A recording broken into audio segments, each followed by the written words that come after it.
Mais le beau-père insiste encore, presque trop, lui répétant de boire la boisson préparée pour lui. Alors, pour ne pas éveiller les soupçons, le jeune homme prend le verre avec lenteur, porte le liquide à ses lèvres et fait semblant d'en avaler une petite gorgée, sans rien laisser passer dans sa bouche. Il repose ensuite le verre avec discrétion, en espérant que son geste soit convaincant. Quelques secondes plus tard, pour renforcer son illusion et piéger celui qui voulait le piéger, il se met soudain à se courber légèrement, comme si une douleur étrange envahissait son ventre, laissant croire que la boisson commence à produire un effet. Son acting est si réaliste que même lui a l'impression de ressentir quelque chose. Le climat autour de la table change immédiatement, et le jeu dangereux commence réellement. Le jeune homme, le souffle court, attrape sa bouteille d'eau et en boit de longues gorgées pour tenter de calmer la douleur qui monte en lui comme une vague brûlante.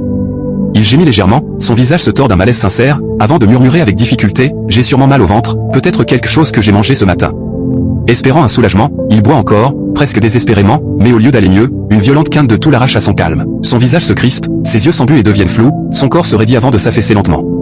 Sa tête bascule en avant puis il s'effondre complètement, inconscient, incapable de résister à la sensation qui l'écrase de l'intérieur. Le beau-père reste un instant figé, mais son expression se transforme en un masque froid.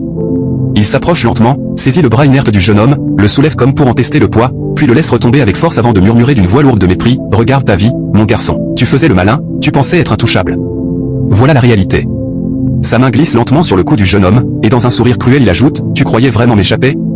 Regarde-toi maintenant, je te tiens exactement où je veux. Tu n'as aucune chance, et surtout, ne joue jamais au plus malin avec moi. » Sans perdre de temps, il sort son téléphone, compose un numéro et, d'une voix sèche, dit « Allô? Écoute-moi bien. Je suis au restaurant. Il se passe quelque chose. Je veux que tu viennes immédiatement. » Il raccroche brutalement, ses yeux sombres revenant se poser sur le corps affaissé du jeune homme, rempli d'un mélange de calcul et de satisfaction glacée. La servante, inquiète, revient en tremblant et demande ce qui se passe, mais le beau-père la fusille du regard et l'écarte d'un geste agressif, « Ce ne sont pas tes affaires. Va travailler. » Terrifiée, elle recule mais jette un dernier regard inquiet au jeune homme avant de disparaître. Terrifiée, elle recule d'un pas tremblant, son cœur battant si fort qu'elle a l'impression qu'il va éclater. Son souffle se coupe, sa gorge se serre, mais malgré la peur qui l'envahit, elle ne peut s'empêcher de jeter un dernier regard inquiet au jeune homme. Quelques minutes plus tard, la fille arrive en hâte. Lorsqu'elle aperçoit le jeune homme inconscient, elle s'avance lentement, vérifie son pouls d'un geste précis, puis un sourire froid éclaire son visage, un sourire dénué de compassion, presque triomphant. Elle se penche vers le jeune homme, le fixe un instant sans aucune pitié, puis se redresse et regarde son père avec une admiration assumée, « Tu as vraiment bien joué ton rôle, papa.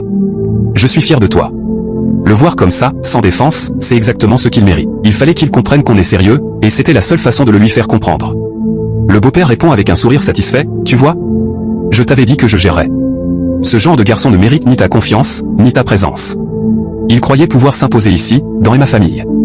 Quelle erreur. » La fille acquiesce, le regard dur, puis se tourne encore vers le jeune homme et, d'une voix ferme, laisse exploser tout ce qu'elle gardait en elle. « Franchement, c'est bien fait pour lui. Il ne méritait rien d'autre. Il a toujours cru qu'il pouvait nous manipuler, nous mentir, jouer sur deux tableaux comme